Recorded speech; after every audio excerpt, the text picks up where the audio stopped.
Марк номны 11-р бүлгийн 15-аас бүгдээр хамтдаа. Марк номын 11-ийн 15-аас.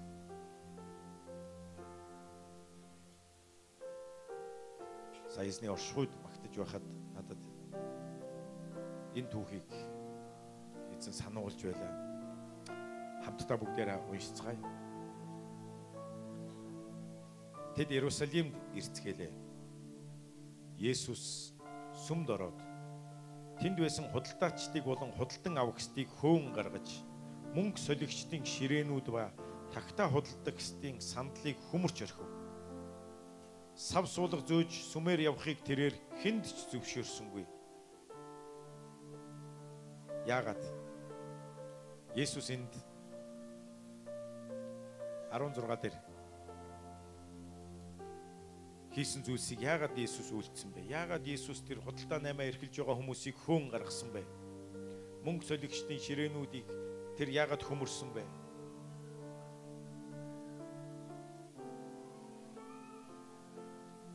Арон долоо дээр Есүсийн хэлсэн үгэнд утга учир байгаа. Есүс тэдэнд заан миний гэр бүх үндэсний залбирлын гэр гэж нэрлэгдэх болно гэж бичигдсэн босуу гэсэн. Гэтэл та нар үүнийг дээрэмчдийн үүр болгожээ.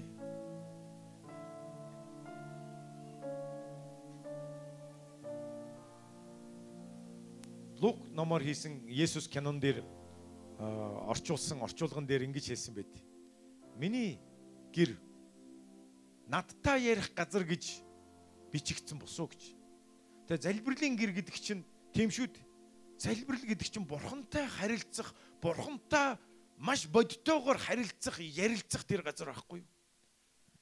Хэн нэгэн баяр хөөртэй байвал эзэнтэй талархлыг өргөхөөр, магтаалыг өргөхөөр эзний оршихуйд ирдэг газар.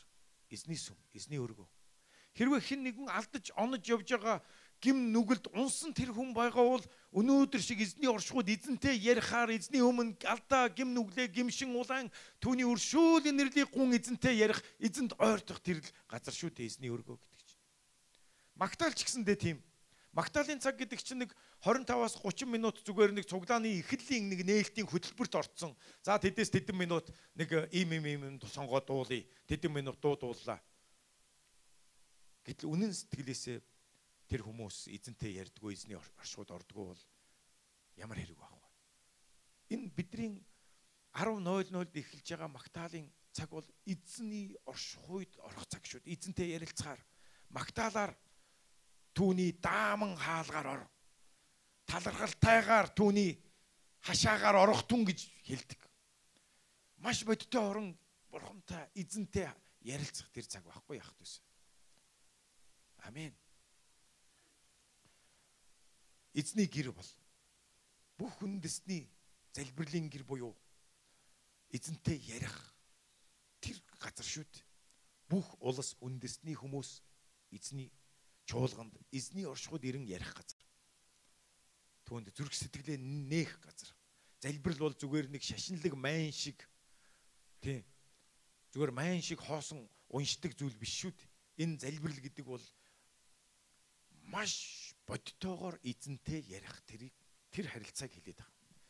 Хамгийн дотн ойр өөр хиндэж хэлээгүйгээ хэлэх, хиндэж гимшээгүйгээ түүнд гимших, хиндэж талархаагүйгээрээ түүнд талархах тэр л залбирал. Энэ бол залбирал. Түүнтэй ярих, сүнсээр, үнэнээр мөргөх тэр мөргөл. Амен. Энэ газар юм. Гэтэл 16-17 дээр харах юм бол тэнд тэр эзний өргөөнд маш буруу хандлагатай хүмүүс дүүрсэн байна. Эзний өргөөний ажил үйлсийг зүгээр 8-ны бизнесийн ашиг олох, тэгээ өөрсдийнхээ ашигын төлөө цугларсан буруу хандлагатай хүмүүсээр дүүрсэн учраас Есүс үнэхээр үүнийг үзэн ятсан. Энэ бүхнийг зайлуулсан. Харин эзний өргөө бол хэн нэгэн буруу хандлагаар, худал хуурмаг хандлагаар, хэн нэгэн ашиг хонжоо хайх сэтгэлээр ирэх газар биш ээ. Есүс үүнийг жигшдэг юм аах төс минь.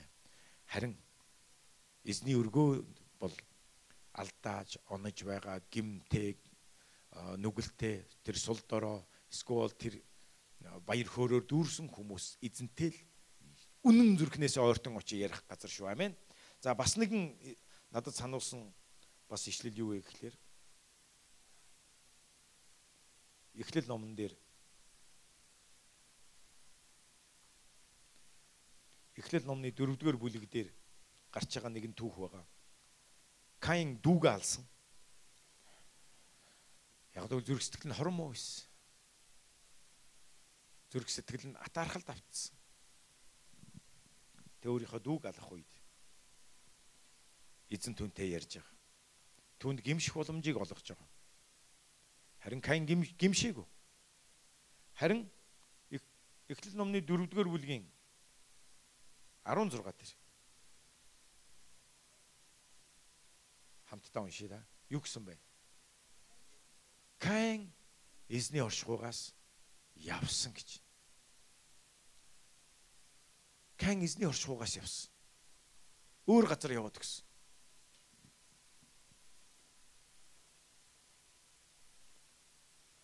Бид гим нүгэл үйлдэх үед бидний бурхан биднийг гимшээсэй гэж хүсдэг.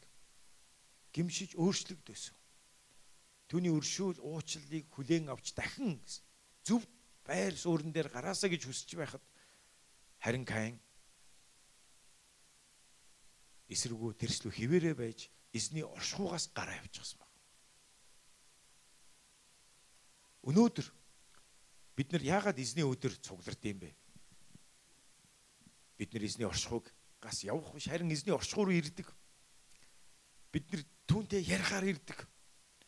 Түүнтэй нүүрээ тулан эр хүн шиг алдаа зөрчлөө, гин бурууга, гимшин засагдахаар, эзнэр угаалгахаар, цэвэрлэгдэхээр бид нар эзний оршихуг руу энэ газар ирж явах хэрэгтэй. Амен. Гэтэл заримдаа хүмүүс гим нүгэлд унчхаад чуулганаас яваад өгдөг. Би зогсгүй. Би энд байх зогсгүй гэж. Харин яг л таныг л энэ газар ирэн үнэн ба сүнсээр мөргөн өөрчлөгдөж шинчлэгдэхийн тулд эзэн уг нь таны төлөө замыг бэлдэж өөрийн ариун цусаа урсган нүгэлтнүүдийн төлөө зуучлсан. Тэр ариун бурхны оршихуйд гэмтнүүдийг зуучлан зогсож байгаа. Гэтэл хүмүүс яваад өгдөг. Мэдээж үүний цаана диавол байгаа. Муу ерийн сүнс. Яллан буруутгаж чи одоо зогсгүй, чи одоо бузар хүн, чи одоо муу хүн, одоо чи энд байх зогсгүй гэж хэлдэг. Магадгүй Каиныг чөтгөр тэгж л буруутгаад аваа явсан бах эзний оршихугаас. За одоо чи чинь дүүгээ алдсан юм чинь тий. Одоо бурхан чамааг яагаад ч уучлахгүй, одоо чи явсан дээр. Магадгүй энэ диаволын уруу татлаганд автан Каин эзний оршихугаас гараа явцсан баг. Эсвэл магадгүй түүний зүрх сэтгэл нь зүрүүд хатуу байсан учраас тэр гимшлэгч хүлээн аваагүй эзний оршихугаас явцсан баг. Гэтэл олон мянган жилийн дараа Каинаас хойш бас нэгэн хүн алсан. Тэр завхаар ирсэн бас хүн алсан.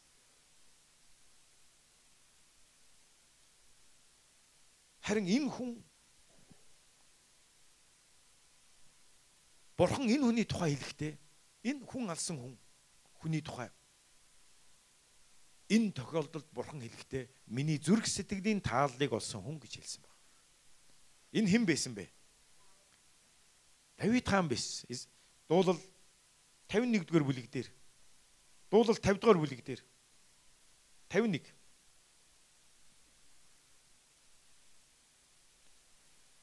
Давид хаан завхаарч хүн алсныхаа дараа Давид юу хийсэн гэж? Юу гэж хэлсэн гэж? Давид гим нүгэлд унсны дараа Давидын дуулсан дуулал. Эзний оршихуйд ирээд дуулсан. Эзний оршихуйд ирээд өөрөөр хэлбэл зүрх сэтгэлээ ус мэт асхан гимшсэн тэр дуулал нь энд байж байна. Бүгдээр хамтдаа дуулал 51-ийг уншия. Бурхан хайр инэрлийнхээ учир намайг нэгүүлсээч. Арвин их өршөөлийнхөө учир гимт үйлдлийг минь арилгаач. Хилэнцээс минь намайг олонтой угааж, нүглээс минь намайг цэвэрлээч. Би гимт үйлдлээ мэднэ. Нүгэл минь үргэлж миний өмнө зөвхөн таны эсрэг би нүгэл үйлдэж, таны мэлмид ёрын мууг хийлээ. Тийм болохоор та айлтвараараа зөвтгөж та шүүгдэхтэй зэмгүй болоо. Харах тун хилэнц дунд би төрж нүгэл дотор ихмэн намайг олж тээсэн. Харах тун сэтгэлийн гүнд үнэн байхыг та хүсдэг бөгөөд дотоод чандад минь та мэрэгэн ухааныг мэдүүлнэ. Балуунаар гмийг минь цэвэршүүлээч. Би цэвэр болно.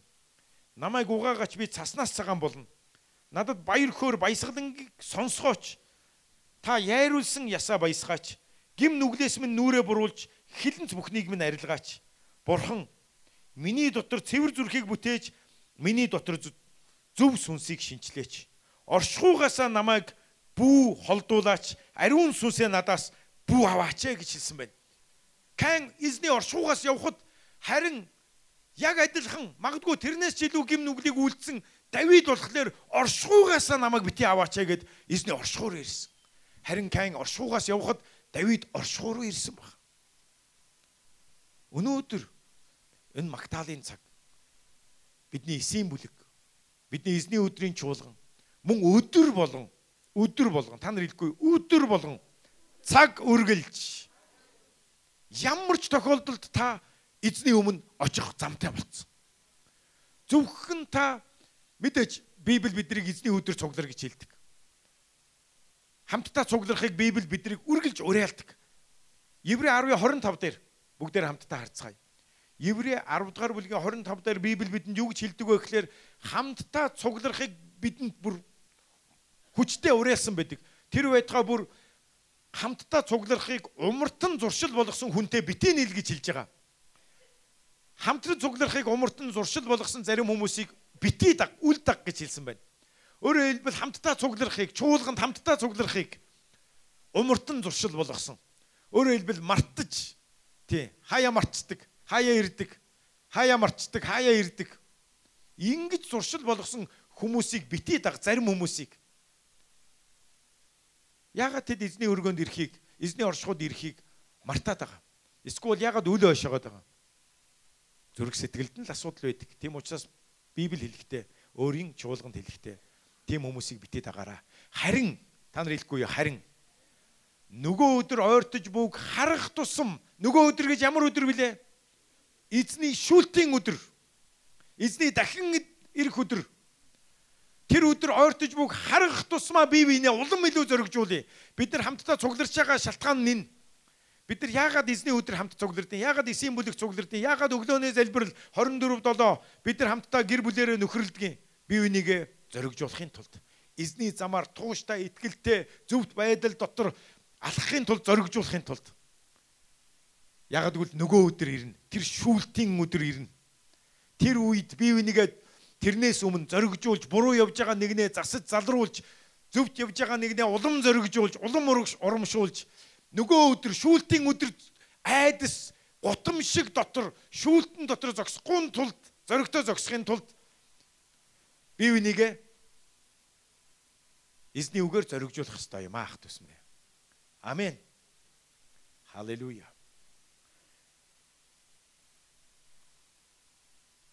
Тийм учраас бид нэр хамтдаа эзний оршихуйд цуглардаг.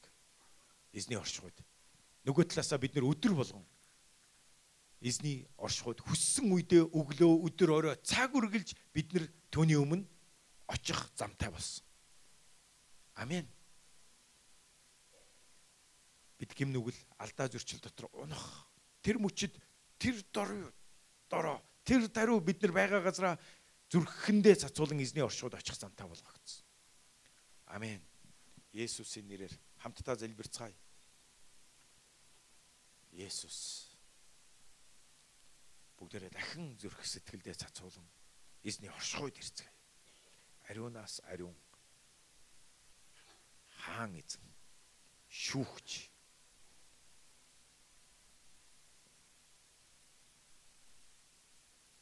Тэр бол шүүгч. Бурхан бол шүүгч.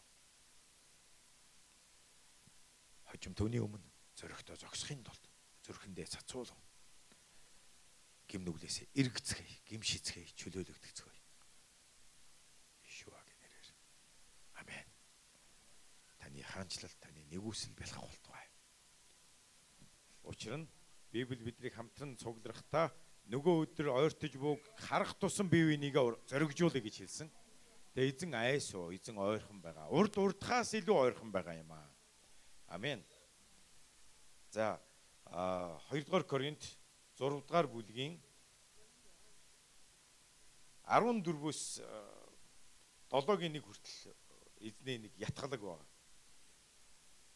За энд байгаа хүм болгон анхааралтай энэ ятгалгыг эзэн танд өөрт чинь хувьчлан зориулж ятгаж байгаа гэж ухаарж ойлгож хүлээж аваарай. Үл итгэгчдтэй хамт буруу буулганд бүү ор гэсэн. Тэгэхээр өнөөдөр энд байгаа ах эгч дүүс танд итгэдэггүй найз нөхөд байгаад та тэднэрт гэрэл давс болж тэднийг аврал руу бурхны амь руу дагуулахын тулд л байхгүй бол тэднэртэй хамт буруу буулганд нь ороо тэдний тачааддгийг тачаадаж ярьдгийг нь ярьж тэдний хэлээр тэдний одоо үлддгийг үлдэж яваавал та тэдэнтэй л хамт гадна харанхууд хаягдах болно Христ ирэх үед. Тэм учраас Библи хэлэхдээ үл итгэгчтэй хамт буруу буулганд битээ ор гэж. Зөвхт байдал ба ёс бусын түншлэл гэж юу байх юм бэ? Гэрэл ба харанхуйн нөхөрлөл гэж юу байх вэ? Христ ба бильярын хооронд энэ худал хуурмаг шүтэнийг хэлж байгаа. Ямар зохицол байх вэ? Итгэгч хүн итгэгч бус үнтэй юугаараа адилхан юм бэ гэж.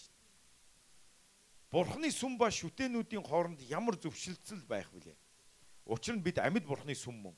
Бурхан айлдахдаа бид тэднэрийн дотор оршино. Би тэдний дунд алхана, би тэдний бурхан болно.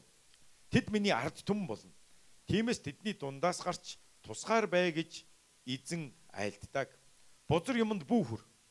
Би та нарыг хүлээн авч та нарын эцэгч нь болно. Та нар миний хөвгүүд охид болно гэж төгс хүчит эзэн айлддаг гэжээ. 7-гийн 1 дээр хайртууд минь эдгээр амлалт байгаа тул бид өөрсдийгөө махбодын ба сүнсний бүх бохроос цэвэрлэе гэсэн байна. Амен. Махбодын болон сүнсний бүх бохроос цэвэрлэе. Хоёр төрлийн бохор. Махбодын бохор гэдэг нь нөгөө атаархал, бардамзан, завхайрал, садар самун энэ махбодын. Сүнсний бохор гэдэг нь худал хуурмаг шүтэнүүдтэй зогцож, худал хуурмаг ичид мэрэг төлөг бөө өөр юу байдیں۔ Энэ сүнслэг бас Христэд итгэдэг гэсэн мөртлөө зурхаа хараа явж байгаа бол та үнэхээр сүнслэг бузар муутай өөрийгөө утгацсан байна. Христ итгэдэг мөртлөө лам дээр очиж, бөө дээр очиж зурхаа харж өдөр судар харж явж байгаа бол та сүнсний бохор байна. Гаж урсгал, гаж сургаал сонсож явж байгаа бол үнэхээр бохор. Тийм учраас Библи биднийг махбодын болон сүнсний бохроос өөрсдийгөө цэвэрлэл гэж хэлж байгаа. Тийм. Ингэхдээ бурхнаас имээ гэж. Ингэ цэвэрлэж явахдаа эзнээс имээ түрүүн ганаа ирсэн. Би эзнээс үнэхээр имээс гэж. Хаана яваад байна? Эзэн ирэхэд би яах вэ? Түрүүн Джон Миленда гэж тэр Уганда улсыг бурхны үнэхээр юр бусын гайхамшигтай сэргэлт рүү удирдсан тэр хүн чи өнөөдөр ирэхэд чи надтай хамт байх боломжгүй гэж хэлж байна. Яасан? Завхайрал. Завхай эмэгтэй хүнийг хараад тачаадан бодсондоо гимшээгүй явж исэн. Гэтэл Библи юу гэдэг вэ? Чи хин нэгнийг тачаадан бодсон бол аль хэдийн завхайрсан хэрэг гэдэг. Тэгтэл завхайрагч таанд байх уу? Тамд байх болно гэж хэлж байна. Завхайрал зүрхэнд үлдэгддэг. Тийм учраас дөрөв хагаа пасторч гимшицгээе. Гимш. Энэ бүхэндээ гимшиж бурхнаас үнэхээр тэр гим нүглээс эргэж бурхан руу эргэх хэрэгтэй. Хэрвээ гимшвэл бурхан уучлах бол. Цэвэрлэх болно. Амен. Энэ 7-гийн 1 дээр бидэнд гайхамшигтай амлалт байгаа учраас өөрсдийгөө цэвэрлэ гэж хэлж байна. Сүнсний болон махбодын бузраас бохроос цэвэрлээ.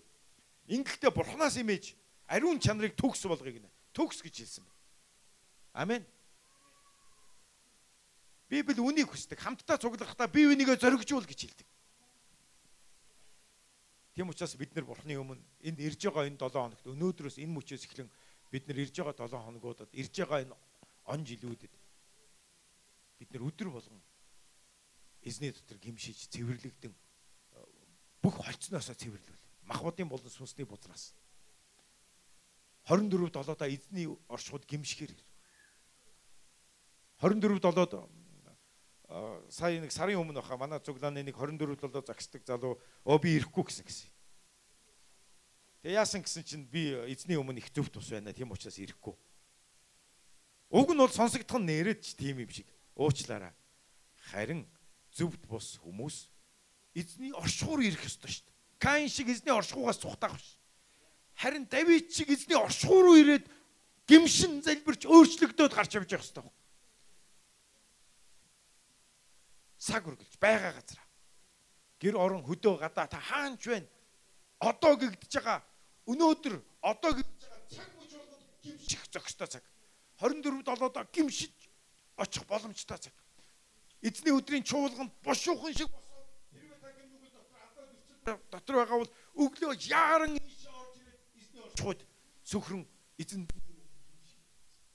шинчлэгдээд босгогдоод гарч явах цаг, уучлагдаад явах цаг. Яагаад гэвэл тэр өдөр Есүс ирвэл явах энэ мөчд хідэн авагдах бол. Гэт олон хүмүүс бохир зөв тус гашуун үндэстэйгээ амьдраад идэг. Есүс нэг л өдөр шөнийн хулгайчмд би ирэх болно. Тэр үед намайг ирэхийг хинч мэдэхгүй гэж хэлсэн. Хулгайч юу ингэж ирдэггүй үстэй, тийм үстэй. Өнөөдөр танахыг ухааш шүү бэлэн байж байгаараа гэж. Есүс яг шөнийн хулгайчийг ирнэ гэж. Хинч мэдээгүй, хинч ирээсэ гэж хүсээгүй байгаа тэр цагт л ирэх бол. Тийм учраас ах ихч дүүсэр минь сүүлчийн ишлэлийг бүгдээр уншийе. Илчлэлт 22-ын 10-аас бүгдээрээ 22-ыг дуустал уншийе. Энэ илчлэлт 22-ын илчлэлт бүлэг бичигдээд одоо 2000 жил өнгөрсөн бөгөөд би айсуу гэж хэлсэн одоо тэгх тусмаа бүр ойрхон байгаа. Эзний өдөр нэг өдөр 1000 жил шиг байдаг. 1000 жил нэг л өдөр шиг байдаг. Ягаад гэвэл эзэн цаг хугацааны гадна оршдог учраас. Тэр 2000 жилийн тэртээ би удахгүй ирнэ гэж хэлсэн. Хүмүүс Есүсийн ирэх нь хаана вэ? 2000 жил өнгөрчлөө гэдэг. Уучлаарай. Эзэн зарим хүмүүсийн боддог шиг удаашрлыг тооцдог бурхан биш ээ гэж. Ягаад гэвэл эзний мэлмид нэг өдөр 1000 жил шиг 1000 жил нэг өдөр шиг байдаг. Эзэн бол үнэндээ бол бид нар цаг хугацаанд дотор байгаа учраас өчүүхэн сул дорой учраас нэг 2000 жил ингээл асар их цаг хугацаа өнгөрсөн юм шиг санагдаад байгаа. Эзний хувьд бол нэг л өдөр шиг 2 өдөр шиг байгаа. Тэгэхдээ одоо бүр ойрхон энэ үг хэлэгснээс хойш. Тэр надад ингэж хэлв. Энэхүү номын иш үзүүлгийн үгсийг бүүл ацад учир нь цаг ойрхон байна. Зөв бусыг үлдэх чинь зөв бусаа үлцээр л байг гэж хэлж байна. Бузар муу муугаараа л байг. Зөвхт нэгэн нь зөвхт явдлаа үлцээр л байг. Ариун нь ариунаараа л байг. Амен. Бид ямар байх ёстой хүмүүсний? Бузар уу, ариун уу? Зөв үү, буруу юу? Тэгвэл ариун нь ариунаараа байг. Зөвхт нь зөвтөөрөө л байг. Хэрвээ та бузар муу юм бол бузар муугаараа л байг. Хожим бурхан ирж өшөө авах болно гэдгийг хэлж байгаа. Харах тун би удахгүй ирнэ. Хүн бүрд үйлдэснийхэн дагуу буцаан төлөх шагнал минь надтай хамт байгаа гэсэн. Амен. Альфа ба омега, эхэн ба эцэс, эхлэл ба төгсгөл нь би байгаа юм а гэж хэлж байна. Амийн мод руу очих эрхтэй болж хотод хаалгаар орохын тулд дээлээ угаагчд нь ерөөлтөө. Дээлээ гэдэг нь бидний үйлс.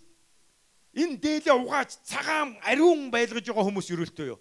Тэгэхээр дээл бол ариун хүмүүсийн зөвд үйлс. Таны зөвд үйлс бол та зөвийг үлдэж байгаа бол дээлээ угааж байгаа юм.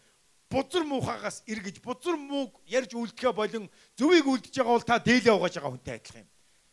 Харин бохор хувцастай бол хизээч тэр ариун тэнгэрийн хурим руу оруулахгүй юм а. Гадаа нь ноход, мэрэгчд, завхаарэгчд, алуурчд, шүтээнд мөргөгчд болоод худлыг хайрладаг, үйлддэг бүхэн байна. Эдгээр бол дээлээ угаагагүй хүмүүс. Би заримдаа годомжны ядуу янз бүрийн одоо аимшигтай үнэр танартай хүмүүсийг би хоолнд оруулах гэдэг ресторан руу аваад ордог байхгүй. Хүмүүс оруулахгүй хаалгачд нь. Йоо наадхаа юу хийж явж байгаа. Би хоол өгөх гэсэн. Үгүй ийм оруулахгүй манайх. Чи хүмүүс ирэхэ болчих шүү дээ. Юу ярьж байгаа. Тэгээ заримдаа ингээ худалдаж аваад өгөх хэрэгтэй болно.